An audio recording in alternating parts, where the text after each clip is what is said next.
Hello students, important 2 mark and 3 mark series ல இப்போ நம்ம இருக்கிறது lesson number 4 exercise problem 6th problemல இருக்கும். சரியா? 6th problem ரொம்ப சிம்பிளான ப்ராப்ளம்ஸ். சரியா? இந்த சீரீஸ்ல நம்ம பார்க்கக்கூடிய ப்ராப்ளம்ஸ் எல்லாமே எக்ஸாம் ஓரியன்டான ப்ராப்ளம்ஸ். அதை ஃபர்ஸ்ட் பார்த்து முடிச்சுட்டு எக்ஸஸ் ப்ராப்ளம் எதெல்லாம் நம்ம விட்டுருக்கோமோ அது எல்லாத்தையுமே நம்ம சால்வ் பண்ணி வீடியோவை அப்லோட் பண்ணிடலாம். ரைட், இப்போ இந்த ப்ராப்ளம்க்கு வருவோம். an induced current of 2.5 milliampere. அப்போ கரண்ட்டோடைய வேல்யூ கொடுத்துருக்காங்க. எவ்வளோ கொடுத்துருக்காங்க? இன்டியூஸ்டு கரண்ட்டோடைய வேல்யூ 2.5 மில்லி ஆம்பியர். அப்போ இந்த மில்லி ஆம்பியரை நம்ம எப்படி எழுதலான்னு பார்த்தீங்கன்னா 2.5 into 10 to the power of -3 ஆம்பியர்னு எழுதலாம். கரெக்டா? எஸ். அடுத்து flows through a single conductor of resistance 100 ohms. அப்போ R எவ்வளோ கொடுத்துருக்காங்க?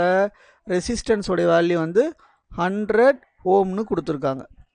அடுத்து என்ன கொடுத்துருக்காங்க? Find out the rate at which magnetic flux is cut by the conductor. நம்ம கிட்ட என்ன கேட்குறாங்க தெரியுமா? ஆக்சுவலாக இஎம்எஃப் தான் கேட்குறாங்க. என்ன சார் இஎம்எஃப்னு சொல்கிறீங்க அப்படின்னு கேட்டிங்கன்னா, இஎம்எஃப் உடைய ஃபார்முலா என்னது? d5b by dtயா? d5b by dt.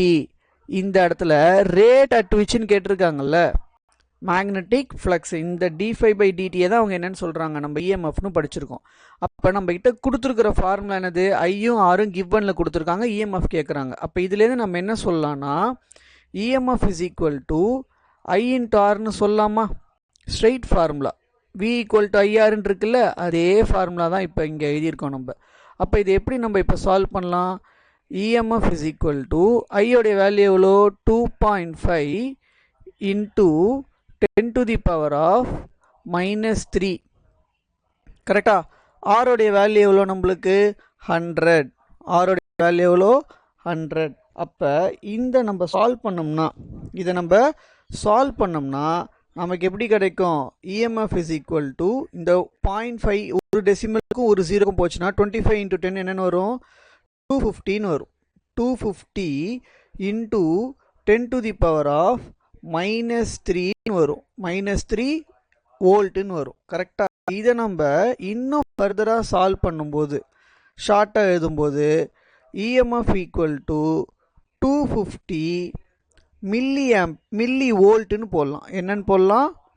250 milli volt அப்படின்னு போடலாம். சரியா? ஸோ ஒரு முக்கியமான ப்ராப்ளம், ரொம்ப சிம்பிள், ரொம்ப இம்பார்ட்டன்ட். எல்லாமே ஸ்ட்ரெயிட்டாக கொடுத்துருக்காங்க. ஸ்ட்ரெயிட்டாக நம்ம என்ன பண்ணுறோம்? சால்வ் பண்ணியிருக்கோம். ஒரு வாட்டி ப்ராக்டிஸ் பண்ணிடுங்க. ஸோ நம்மளுக்கு தப்பு இல்லாமல் நம்ம போட்டுடலாம். Thank you so much.